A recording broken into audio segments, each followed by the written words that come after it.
Madame, monsieur et toute autre personne ne s'identifiant pas dans les genres précédemment mentionnés, bonsoir. Je suis Pierre Bureau et bienvenue au Kaseki-ya 2h du matin. Ce soir, nous vous présentons une compilation des meilleures nouvelles de 2024. Certaines de ces nouvelles ont été présentées uniquement en direct devant public et n'étaient pas disponibles sur aucune plateforme numérique. Sur ce, bon visionnement. La mairesse de Montréal, Valérie Plante, aurait contacté le chirurgien qui a reconstruit l'hymen de la vedette pornographique Hélène Boudreau afin de lui demander de reconstruire la toile du stade olympique. La mairesse a déclaré « S'il a pu reconstruire quelque chose d'aussi défoncé que la fille de l'UQAM, il devrait être pas pire avec la toile du stade. » Suite au refus du chirurgien, la mairesse a exécuté son plan B et a converti le stade olympique en refuge pour sans-abri. Elle a déclaré « Ils n'auront peut-être pas plus de toit au-dessus de leur tête, mais au moins ils vont avoir des murs de chaque côté, ce qui est déjà un bon début. » Nous avons également appris que la chanteuse Roxane Bruno aurait elle aussi fait appel au service du chirurgien afin de se faire revirginifier les lobes d'oreilles. Notre bureau d'enquête a découvert qu'Hydro-Québec aurait fait construire en secret 2 barrages hydroélectriques à très grande capacité. En effet, ces barrages auraient été construits directement sous les glandes lacrymales du ministre Bernard Drinville. Le projet de 3e lien de Québec aurait été cancellé afin de maximiser la production lacrymale du ministre Drinville pour pouvoir répondre à une demande énergétique en période de pointe. Notre bureau d'enquête a également découvert qu'Hydro-Québec aurait mené des analyses afin d'utiliser la colère de Richard Martineau comme source d'énergie renouvelable.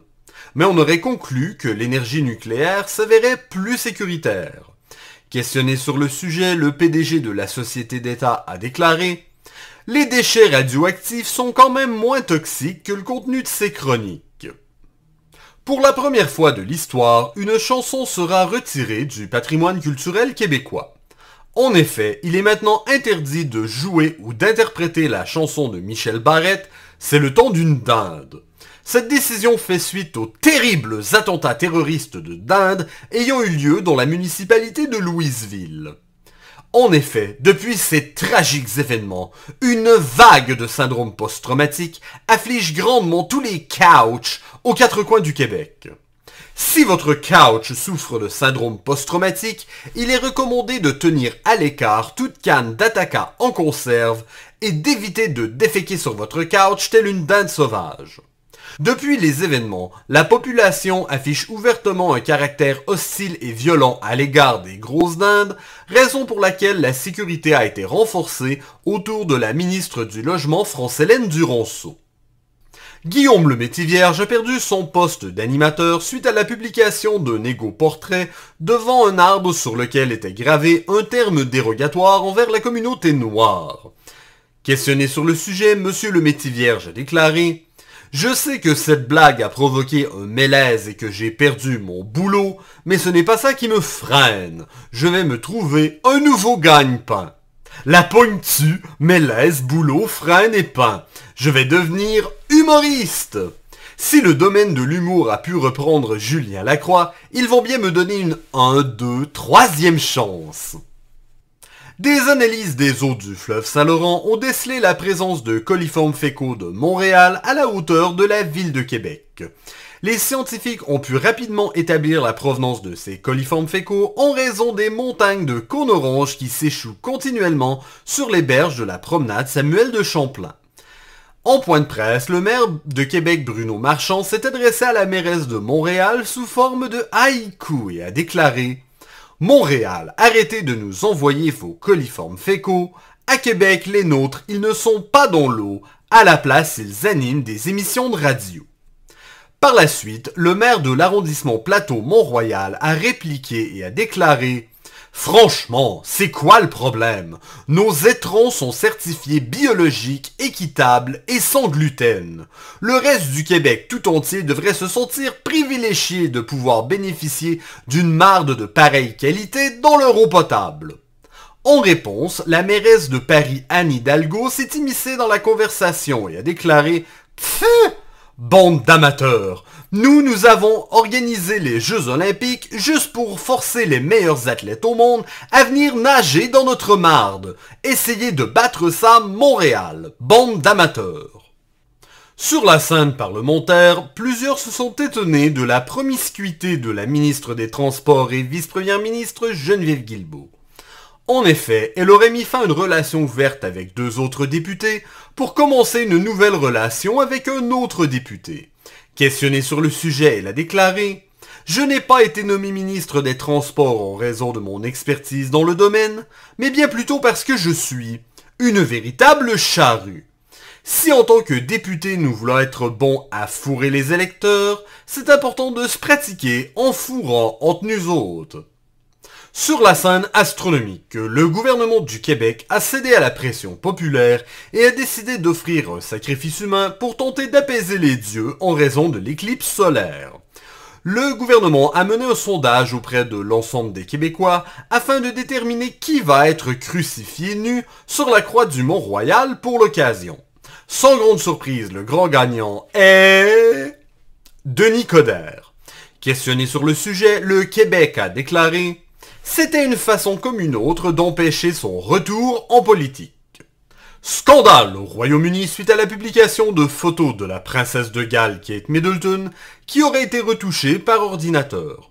Questionné sur le sujet, un représentant de Buckingham Palace a déclaré « Franchement, si nous retouchions nos photos par ordinateur, cela ferait longtemps que nous aurions édité les doigts de saucisse cocktail du roi Charles. » Questionné par nos reporters, le roi Charles a déclaré « Y a plus moyen de chier en paix. Qui vous a donné accès à mes bécosses royales pour m'interviewer ?» Avant d'ensuite déclarer « Oui, mais Camilla, elle ne s'en plaint pas de mes gros doigts, si tu vois ce que je veux dire. » dit-il en faisant un clin d'œil, en donnant un coup de coude et en esquissant un sourire sexuellement malaisant. Le président russe Vladimir Poutine a de plus en plus de difficultés à financer sa guerre en Ukraine. Ses ministres lui auraient suggéré de s'ouvrir un compte sur le site OnlyFans, mais M. Poutine n'aurait pas envie de s'exposer le missile nucléaire à l'air. À la place, M. Poutine est devenu porte-parole pour la compagnie de portes et fenêtres Caron et Gay. Dans la nouvelle publicité, M. Poutine y déclare « Ah, les fenêtres Caron et Gay sont idéales pour défenestrer vos ennemis et vos amis. Elles sont idéales pour passer à travers à partir du 5e étage afin d'être assassiné avec style et élégance. En tant que client satisfait, je vous le recommande fortement. » Sur la scène américaine, le candidat présidentiel républicain Donald Trump est pris au dépourvu suite au désistement du candidat présidentiel démocrate Joe Biden. En effet, la stratégie de M. Trump consistait uniquement à dénigrer M. Biden, chose qu'il ne peut plus faire depuis son désistement.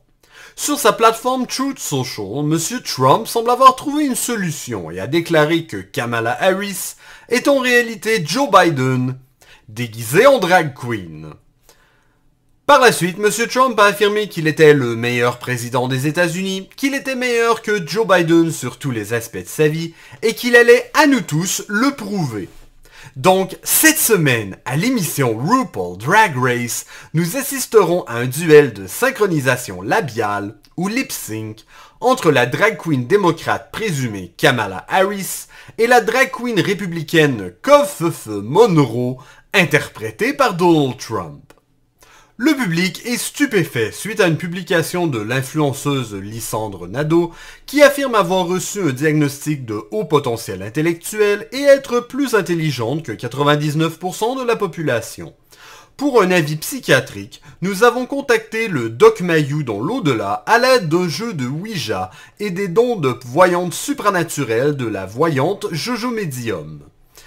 Questionné sur le sujet, il a déclaré « Je crois que l'important dans le diagnostic de haut potentiel intellectuel est le mot « potentiel », car je crois que la neuropsychologue qui l'a évalué a potentiellement fait une faute de frappe lorsqu'elle a saisi son quotient intellectuel au clavier.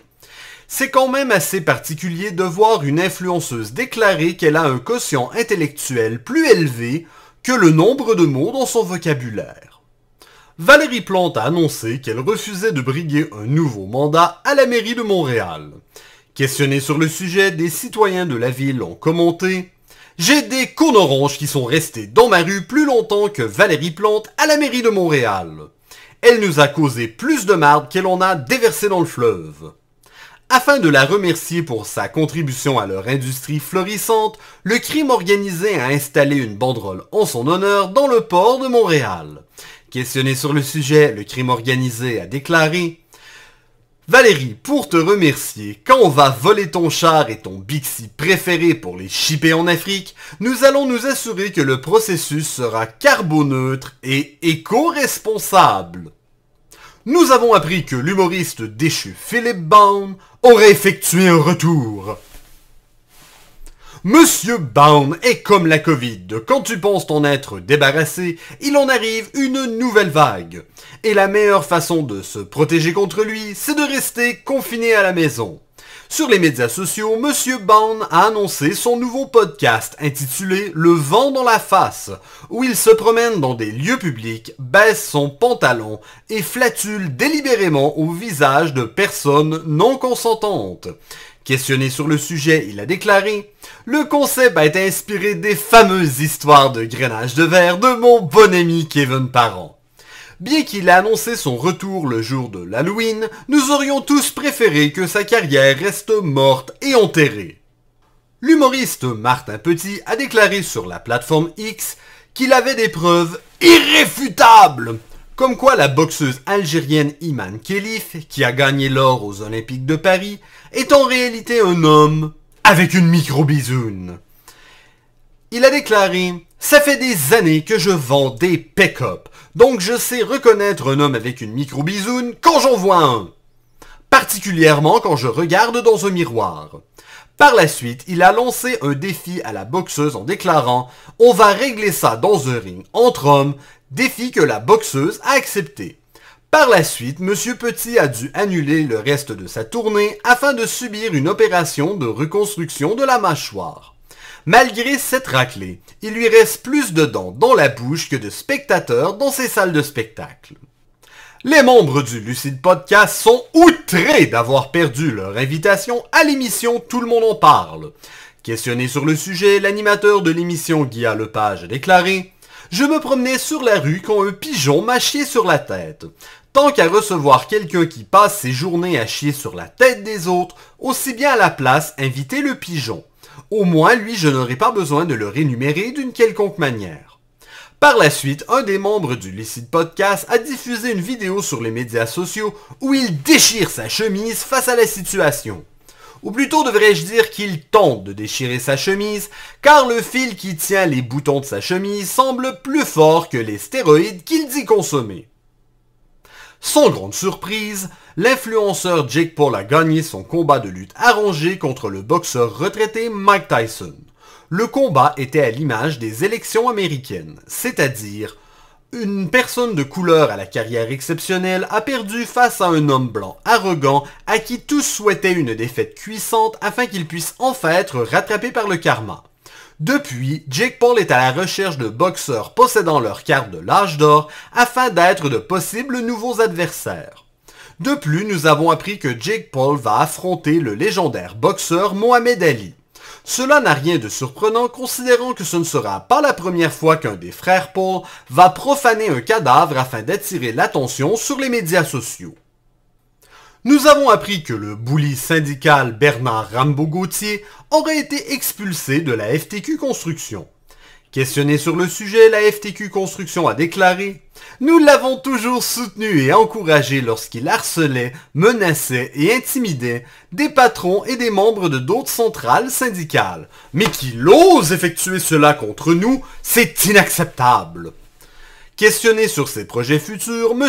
Rambo a déclaré « Je vais donner des cours sur comment être un mâle alpha sur un chantier de construction et comment faire de l'intimidation efficace quand tu es candidat à occupation double. » La vice-première ministre Geneviève Guilbeault a déclaré que sa carrière politique aurait été beaucoup plus simple si elle aurait été un homme blanc dans la soixantaine.